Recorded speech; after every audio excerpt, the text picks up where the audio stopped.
know how many emails should not have been on that server, maybe what those emails said, though I doubt those will get public. But there is a broader point that you're getting at here, which is also troubling, which is she surrounds herself with people who are afraid to tell her no. You can't do that. Well, and by the way, one of the most disturbing parts of the press conference was when she walked away yesterday and said, you all are the only ones telling me about this. Right. And I thought, you know what? That is the first true thing that she has said. Oh, no. Because she is surrounded by people who are afraid to tell her the truth. But people are interested in this. All right, a couple of things. First of all, new national polling among Democratic voters is out, just crossed. Hillary Clinton is 47%, down from 56% in July. Bernie Sanders is at 29%, up from 19% in July.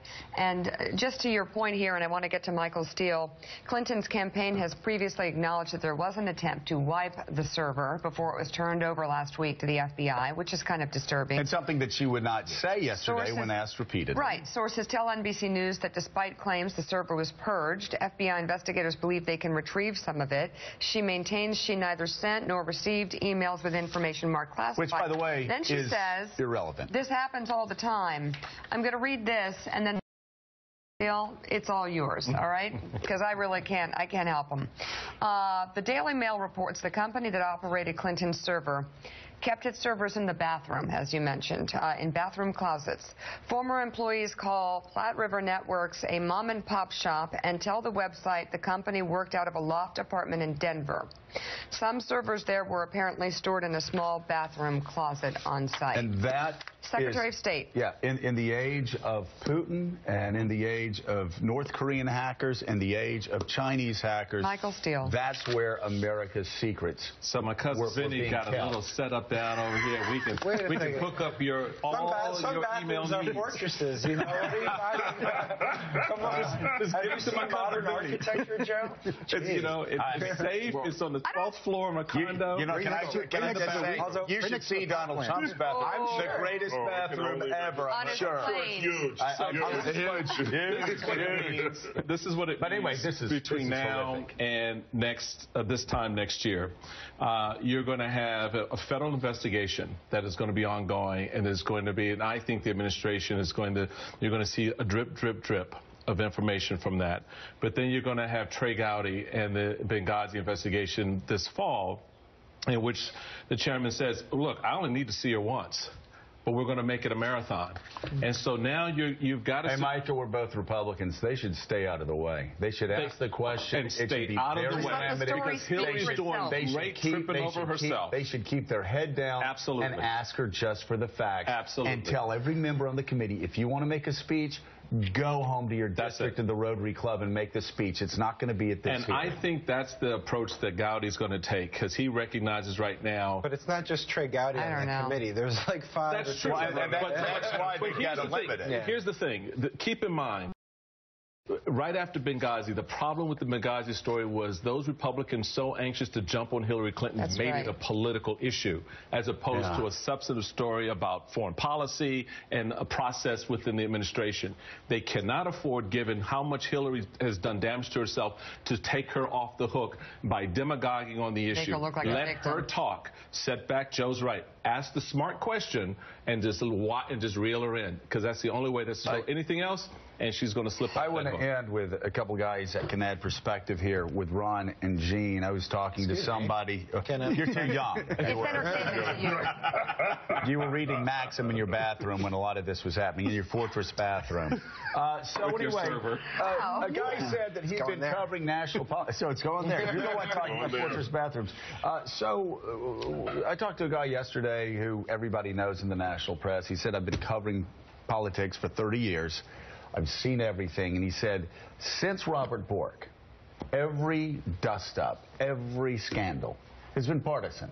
You've had the conservative commentators either defending or attacking, the liberal commentators either depending on...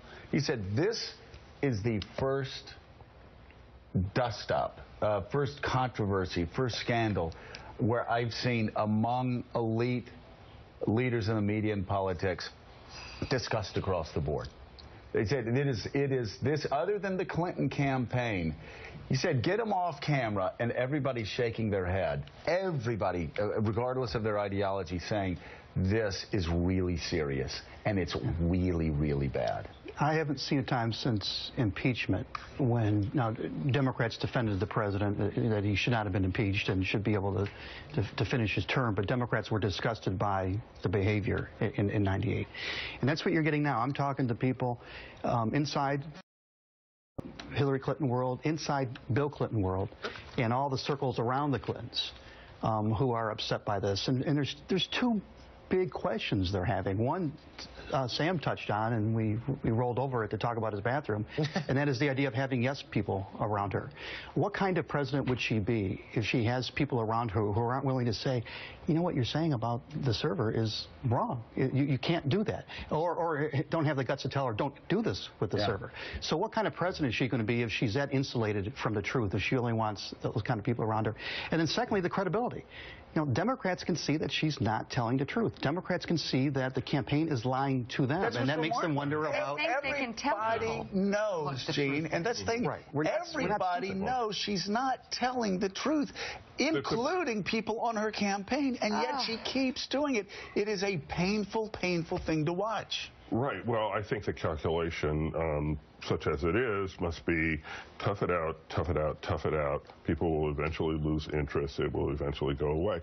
It can't at this point because there are investigations going on, and the FBI has the server, and it's going to get information off that server. We're gonna hear, for example, are there any backups of any of this information anywhere? And we're gonna kind of swarm to that. And, what a mess. Just a little data point that makes it even worse for her. At least politically speaking, is that what you have now is a judge who is saying that he needs periodic updates about what's on that server. So that means that periodically we will have that number of emails with potentially classified information increase. So everyone knows there's going to be more and more emails, right? It went up to 305 this week, and the press reacted, rightfully so. Wow, that's a lot of emails. That number is going to go up because they're still just going through these 60,000 or so emails that they've revealed. So this story really backed up with other we are. I get it. There is no logical conclusion as to why she is stonewalling unless there is something in the other emails that she just doesn't want out. Is there any logical conclusion for her behaving this way unless the other option is so bad for her? But the campaign's been so vehemently saying that nothing was sent knowingly classified, that they must know what's on the emails, right? But she said that from the beginning, and it's false. But we know that's already been proven false. We actually don't know that's wrong. She said when it went into her email system, was it marked classified? Now, you can parse it, but if you do look at it that way, we don't know necessarily that's false. Sam Stein, a Secretary of State that receives emails and sends emails every day, knows what's classified, has the responsibility, according to the law, to know what's classified. People have been prosecuted for sending things that aren't marked. That marked, Ron Fournier, that whole it wasn't marked classified is a red herring and has absolutely no basis in law or fact. It's a complete deflection. I think, look, it's very possible that we could find out that she's totally exonerated, that there's nothing on, that she's been stonewalling for no reason. But because of the way they dissembled, because of the way they misled, because of the way they stonewalled, the American people have every right, and we in the press have the responsibility to ask, what were you